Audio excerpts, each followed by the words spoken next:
Ooh, it's here. Did not realize that. Oops, that didn't turn off, did I? The first time doing this. That magnet is actually really strong. Maybe it's a good thing. Let's do it this way. So I want to pose a question. Is it off? Shoot. Whatever. I just want to pose a question out there. Oh, where did I put that? Uh-oh. Ah! Ah.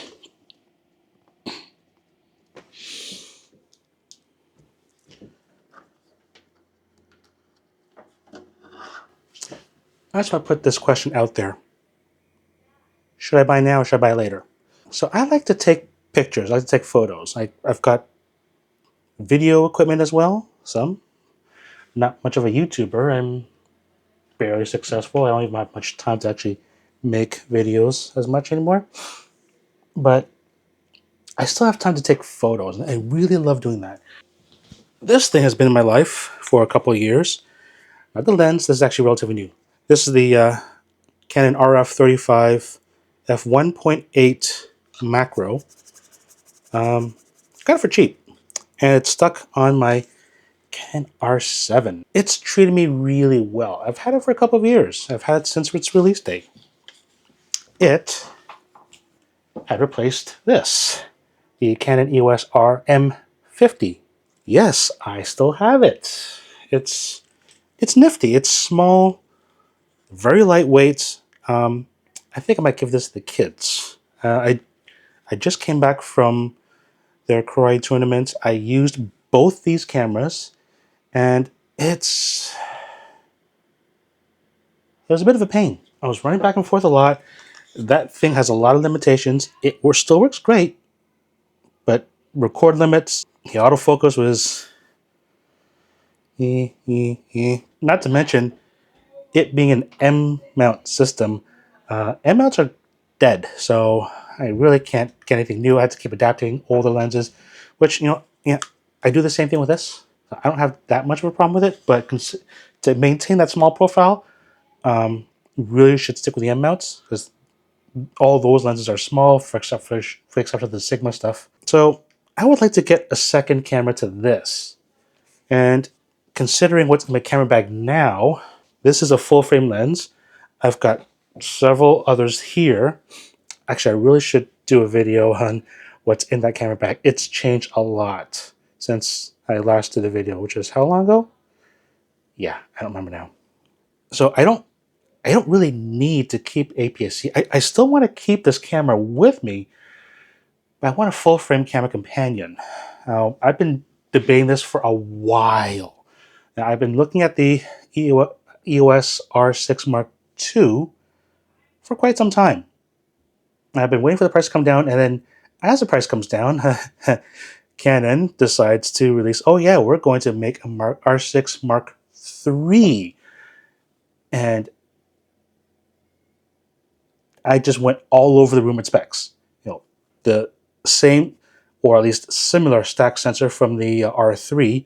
It'll have the Digit-X processor. It'll probably have it should have the same autofocus system as the R5 Mark II, which from what I've seen, it's amazing. It's sticky as, it's like white on rice. That's how sticky it is. I could really use something like that. Like, the autofocus on this is not bad. If something comes in front of me, it does lose it every so often. I probably get like around, because I don't know what I'm doing, probably like a 92% hit ratio on this thing. And that's while shooting at like 30 frames per second electronics. So sure, if I fine tune it, I can probably bring it up to like 96% hit ratio. But what can I say? I've got a lot of full frame glass now. Let me show you. That Sigma 150 to 600, that's full frame. Mind you, it probably pairs better on my R7. giving that 1.6 times crop, because that's more of a wildlife lens. But the old EF 50mm 1.2L, the 70 to 200 EF f1.2L. This is the version 1. I got some really incredible shots out of this, out of my R7, and I was so impressed with this. It's taking videos on this is a little weird, but this produced awesome results. Fantastic. I can only imagine what it'll be like on an actual full-frame camera. That's what I'm really wondering. So that's why I really want to get one. I love this lens so much that this one actually broke a year ago, to be precise. We took it to the Japanese Canadian Cultural Center, just check out the cherry blossom trees, and stuck in my R7, and I was using this adapter. This is the Mikey variable ND filter drop-in. And this works quite well on my R7, to be perfectly honest. I mostly use the clear because I don't actually go out a lot during the day. I work 6 days a week, 10 hours a day. When do I have time to go out and actually take pictures? I don't know, but I somehow manage. So I don't really get to take advantage of the fact that this has variable ND drop-ins or have bypass filter on it, or CPLs. I like using the CPLs.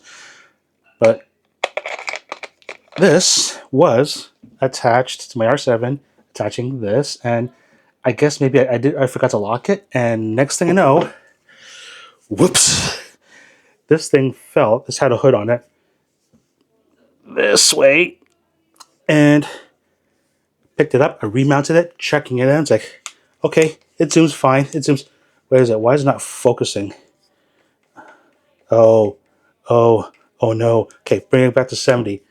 Okay, it all focuses. Okay. Go a little bit forward. No, it's not. What am I? Okay, manual. It's not even doing it manually. Oh God. I was panicking when that happened. But this thing just it gave me such great results. I love it so much that, well, I did replace it. Now mind you, I bought that used. It's like $900. Brand new probably would have cost me like $1,300 Canadian-ish. This thing, this is the version 2. Difference, it has IS compared to that. That's non-IS. So I got stabilizer, main focus, the focus limiter. Did it have a focus limiter? Oh, it did, yeah. Oh, stabilization mode. I never even noticed that. Oh, this one came with the tripod foot. This one did not. But yeah, I got it replaced with a version 2. This was used, $1,200, which is not bad. Probably would have been closer to $2,000 brand new, if you can even find it brand new. Either of them brand new, for that matter. So that one got replaced. It's sitting on the retirement shelf now. So yeah, I have a pretty decent kit for running full frame.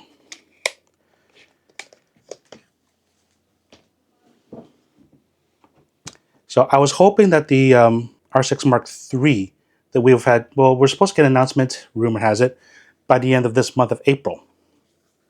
Now, Canon decided to throw a little wrench into that little plan of mine. Canon always loves doing this sort of thing.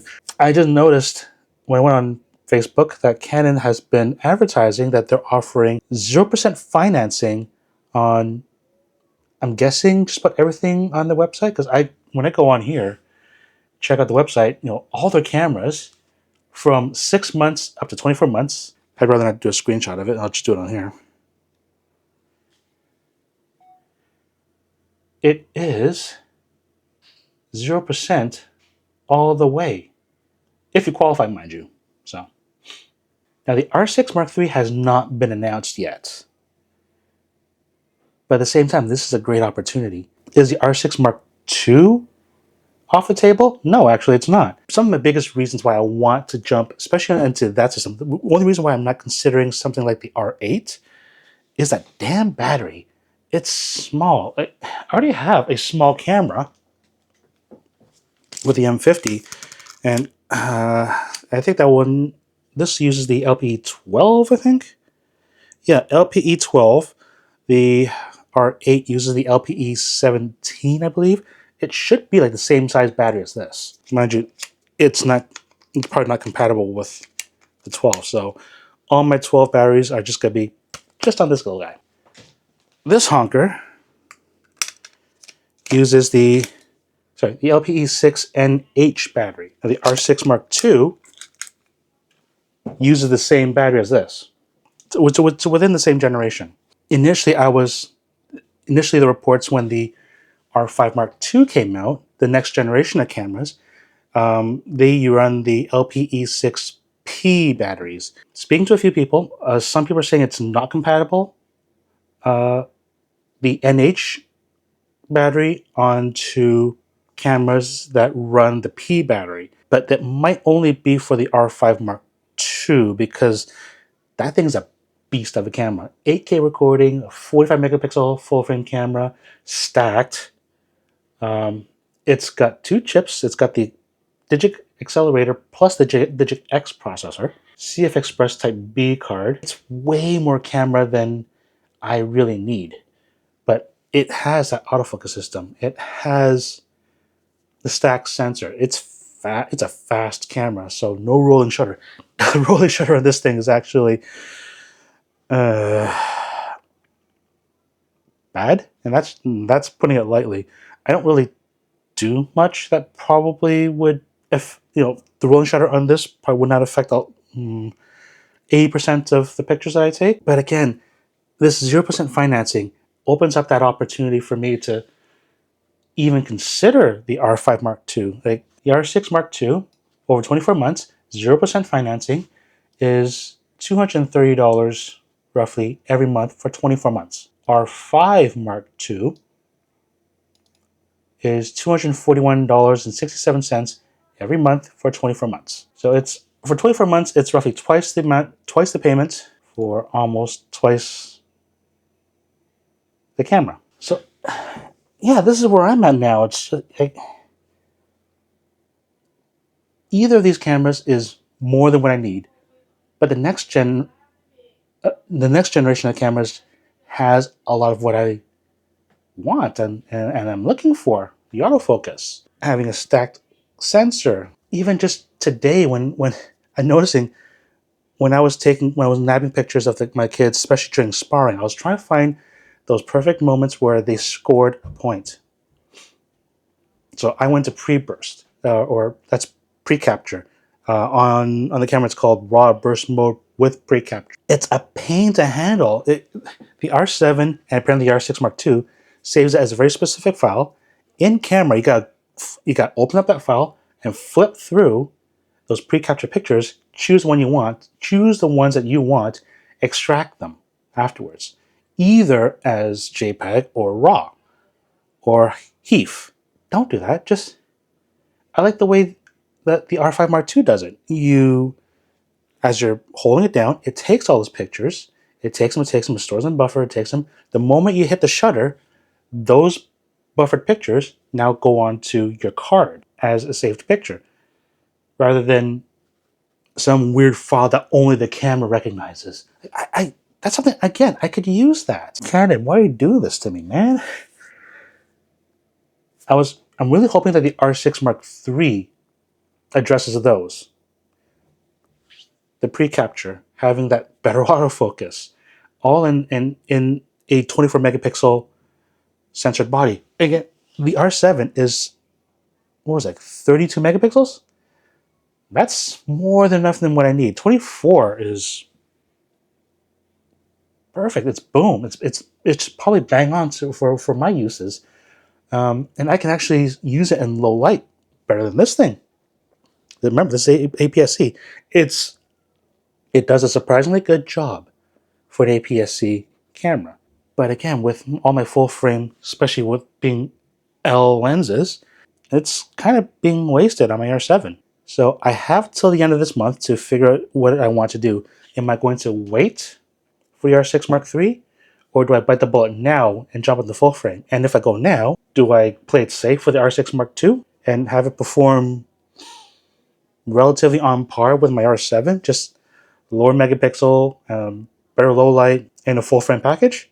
Or do I take the next leap to the next generation, but pay through the nose for that, for a camera that honestly, it's so much camera, I'll probably only ever use like 60% of its capabilities. I don't think I'm going to be recording in 8K. I don't even have a CF Express B card. So that's where I'm at right now. I really don't know which direction I'm going to go in. So I'm putting this question out there to you guys to maybe help me out.